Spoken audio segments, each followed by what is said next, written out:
देखिए हर खबर यहीं पर, सब्सक्राइब कीजिए TV9 भारतवर्ष।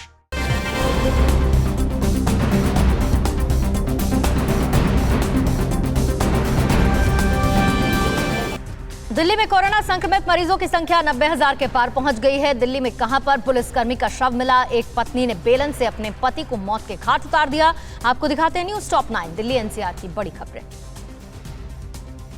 देश की राजधानी दिल्ली में कोरोना वायरस के मामले लगातार बढ़ रहे हैं। दिल्ली में बुधवार को कोविड-19 के 2,442 नए मामले सामने आए, जबकि 61 लोगों की मौत हो गई। अब दिल्ली में कोरोना के मामलों की कुल संख्या 89,802 पहुंच गई है। हालांकि इसमें से रिकवरी या अस्पताल से डिस्चार्ज होने वाले मरीजों की संख्या 59,992 है। दिल्ली में अब 27,007 एक्टिव केस हैं। अब तक दिल्ली में कुल 2,803 लोग कोरोना के कारण अपनी जान गंवा चुके हैं। दिल्ली के मुख्यमंत्री अरविंद केजरीवाल ने कहा कि दिल्ली में पहले से स्थिति सुधरी है और अब हालात काबू में है। दिल्ली में आज 67% मरीज ठीक हो चुके हैं। रोजाना मिल रहे नए केस और मौत के आंकड़ों में भी कमी आई है। इसे और भी कम करना है। केजरीवाल ने कहा कि 1 जुलाई तक हमें 60,000 एक्टिव केस की उम्मीद थी, लेकिन आज सिर्फ 26,000 एक्टिव केस हैं। अनलॉक 2 के लिए केंद्र सरकार द्वारा जारी दिशा निर्देशों के आधार पर दिल्ली सरकार ने बुधवार को दिल्ली में अनलॉक 2 के लिए दिशा निर्देश जारी कर दिए हैं। नए दिशा निर्देशों के मुताबिक रात की कर्फ्यू का समय 10 बजे से सुबह 5 बजे तक होगा। पहले रात 9 बजे से सुबह 5 बजे तक कर्फ्यू रहता था। इसके अलावा दिल्ली में फिलहाल मेट्रो, जिम व बार पर रोक बरकरार रहेगी। मेट्रो रेल सेवा, सभी शिक्षण संस्थान, होटल और अन्य हॉस्पिटलिटी सेवाएं, सभी cinema hall, gym, swimming pool, theatre, bar, auditorium, assembly hall भी अभी बंद हैं।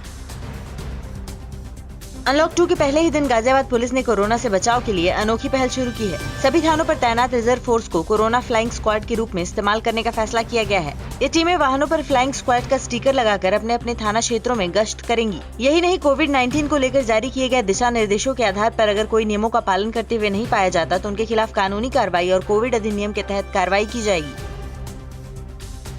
दिल्ली के छावला इलाके में बुधवार देर शाम एनकाउंटर के बाद पुलिस ने 2 कुख्यात बदमाशों को गिरफ्तार कर लिया है। पुलिस एनकाउंटर में बदमाशों के पैर में गोली लगी है। जख्मी हालत में दोनों बदमाशों को अस्पताल में भर्ती कराया गया है, जहां उनका इलाज चल रहा है। पुलिस के हथे चढ़े इन बदमाशों पर इलाके के ज्वेलर और प्रॉपर्टी डीलर के घरों पर जबरन वसूली के लिए धमकाने का आरोप है। कुछ दिन पहले नजफगढ़ इलाके में एक ज्वेलरी शोरूम पर इन बदमाशों ने फायरिंग भी की थी, जिसका CCTV फुटेज भी है।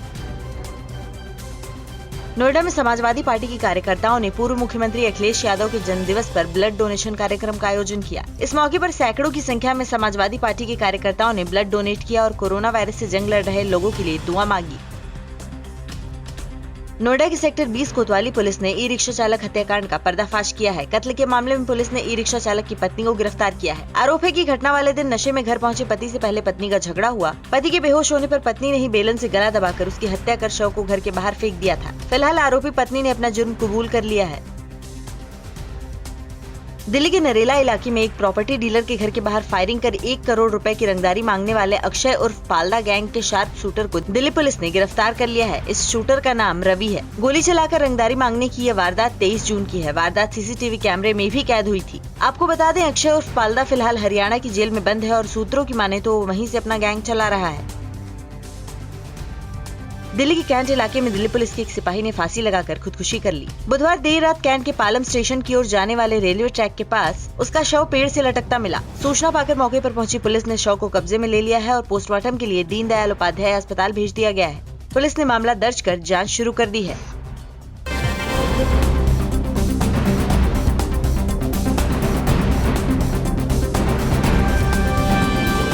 फिक्र आपकी, सोमवार से शुक्रवार रात 9 बजे सिर्फ TV9 भारतवर्ष पर।